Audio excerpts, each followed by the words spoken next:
भारतीय किसान यूनियन के राष्ट्रीय प्रवक्ता राकेश टिकैत जी अपनी पत्नी सुनीता के साथ वोट देकर आए हैं। वोट की ताकत समझते हैं, किसानों के बड़े नेता हैं और वोट देकर ये बताने की कोशिश करने आए हैं कि इनके मन में क्या था। वोट देकर इन्होंने भी अपना गुस्सा निकाला। हमेशा सरकार को लेकर कहीं ना कहीं मुखर नजर आते हैं। चौधरी साहब, वोट डाल दिया? डाल दिया। किसे डाल दिया? आप तो नहीं बताते अच्छा, ना। ये नहीं बताएंगे ना, देखो ये बताना नहीं चाहिए।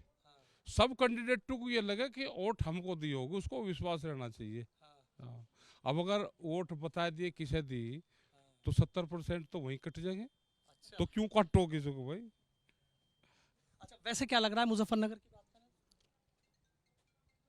लग जाएगा तो वोट परसेंटेज तो कम है, जो कुछ होगा अपना देख लेंगे। अब जो कुछ कम होगा तो बहुत कुछ कह रहे हैं। ठीक है साहब, क्या पता क्या होगा। हाँ। अच्छा, भाभी जी को जो वोट डलवाई इन्होंने अपने आप डाली? आपने, इन्होंने कहा? नहीं, मैं किसी ने नहीं कहा। पूछा था कि वोट किसको दे, मैं कहा भाई ये हो जाएगा जब कल हम किसी को कहेंगे कि भाई हमने भी किसी को कहा था।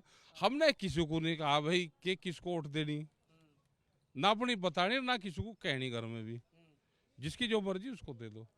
अच्छा, जैसे संजीव बालियान है, हरेंद्र मलिक है, कह रहे हैं कि दोनों में सीधी टक्कर है। आप चूंकि यहाँ से हैं, तमाम चीजें समझ लेते हैं, इलाके के किसान आते हैं। भाई चुनाव सब ढीले लड़े, किसने खर्चा भी कम करा और बयानबाजी में भी कम करा। हाँ। अच्छा, बयानों की तपिश कम ना? कम नजर आई, जब ही तो भीड़ कम है। नहीं तो इतने चुनाव में गर्माहट ना हो, इतने गांवों में कोड़म कोड़ा ना हो, इतना कहीं का चुनाव भाई। हाँ। अच्छा, क्यों नहीं हुई वैसे ये बात? पता नहीं, ऐसा लगे कि समझौते हो रहे हो आपस में, खर्चा कम करो, एक की हार जीत होएगी। हाँ, वो अपना पैसे बचा लो, खर्चा कम करा। अच्छा, वैसे जैसे सरकार कह रही है, बीजेपी के लोग दावा कर रहे हैं 400 पार, फिर मोदी सरकार। देखो, एक तो मोदी नाम का कोई आदमी देश में नहीं है, ठीक है। हमने ये कहा है कि जो गारंटी दे रहा है वो अपनी आइडेंटिटी बतावे। उस नाम का कोई आदमी है क्या? अगर प्रधानमंत्री है तो उनको अपना पूरा नाम लिखना चाहिए कि मैं आया तो मैं देता हूँ, उसके दो गारंटर चाहिए। मोदी नाम का तो कोई आदमी है नहीं देश में। मोदी तो एक सरनेम है। जिन पार्टियों को चुनाव लड़ना है उन पार्टियों की गारंटी होनी चाहिए। कल वो कहते जी हमने तो दे दी, ये तो किसने लिख दी, तो सरनेम है। इस नाम के हजारों आदमी हैं। 400 पार के नारे वाले में कितनी? 400 पार का नारा जहाँ तक वो है सवाल, अगर इस तरह की बात है तो फिर इलेक्शन की जरूरत ही नहीं देश में, फिर तो इसको रिन्यूअल करवाए दो। और योगी कह रहे हैं कि 80 के 80 जीतेंगे। अरे बीज का तो छोड़ोगे कहीं, बिना बीज के तो भुखमरी आएगी। हाँ।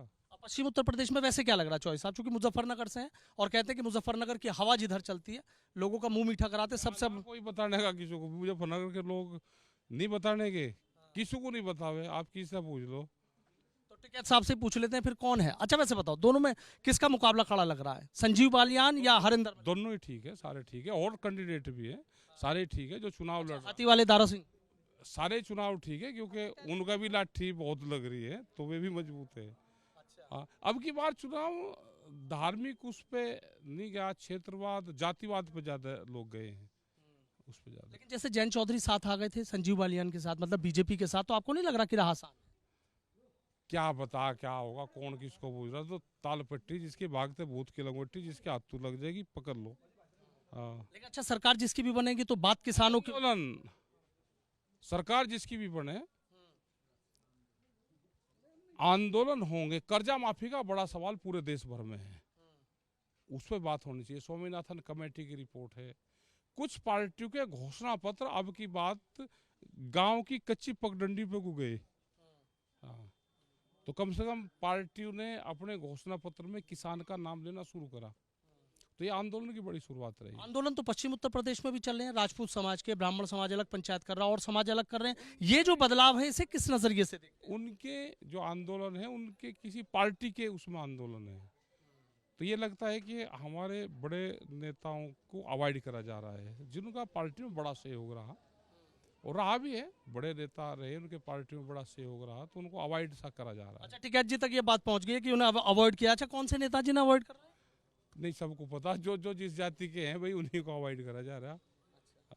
अच्छा, वैसे आखिरी सवाल मेरा आपसे ये है, पश्चिम की अगर पूरे मिजाज की बात कर लूं, जो आपने एक जाति वाली बात कही, पूरे पश्चिम उत्तर प्रदेश की बात कर लूं, क्या लग रहा है पूरे पर, चूंकि गन्ना बेल्ट है, लोगों का मुंह मीठा सब पार्टियों में लोग जाते हैं। हम कहने लगे कि गन्ना बेल्ट एक पार्टी में जा रही है ना, घर में से भी हो सकता है कि अलग अलग जगह वोट जाएगी। हमको बहुत लोगों ने ये कहा है कि आप पार्टियों की खिलाफत मत करो, हम आपके साथ में रहेंगे। तो जिस दिन चुनाव आचार संहिता लग जाती है, हम उस दिन चैप्टर बंद कर देते हैं अपना। हमने जो 5 साल पढ़ाई करी, भाई एग्जाम तो इसी स्कूल में पढ़ा, इसी में एग्जाम होंगे। अब अगर यही टीचर यहाँ के बता लगे एग्जाम के टाइम में तो नकल होती है, तो हम नकल नहीं करवाते भाई। यानी जो भी सरकार बनेगी आंदोलन से सीधा आंदोलन होगा, ये देश आंदोलन से बचेगा, पॉलिटिकल सिस्टम से नहीं बचेगा। एक चीज और मुझे बता दीजिए, हरिंदर मलिक ये कह रहे हैं कि भाई बूथ कैप्चरिंग कर लेंगे, ये कर लेंगे, तमाम तरह के आरोप लगा रहे हैं। भाई आरोप तो लगाई कर रहे हैं ना, एक दूसरे के ऊपर आरोप नहीं लगाने तो इलेक्शन कहेगा। लेकिन संभव है बूथ कैप्चरिंग आज के दौर में? आज बूथ कैप्चरिंग तो नहीं, शायद अब होती। हाँ, चुनौतियां सबके सामने हैं। हाँ सबके सामने है। टिकैत भी चुनौती खड़ी करेंगे सरकार के सामने, और बिना चुनौती के टिकट धर कैसे रह जाएंगे। बहुत बहुत शुक्रिया। तो देखिए राकेश टिकैत हैं, सीधा कह रहे हैं कि सरकार किसी की भी बने चुनौती सामने खड़ी करेंगे। और हालांकि उन्होंने ये नहीं क्लियर किया कि मुजफ्फरनगर में चुनाव किसका मजबूत है, सीधा कहा चुनाव सबका मजबूत है, ये जनता तय करेगी कि जनता किसके साथ है।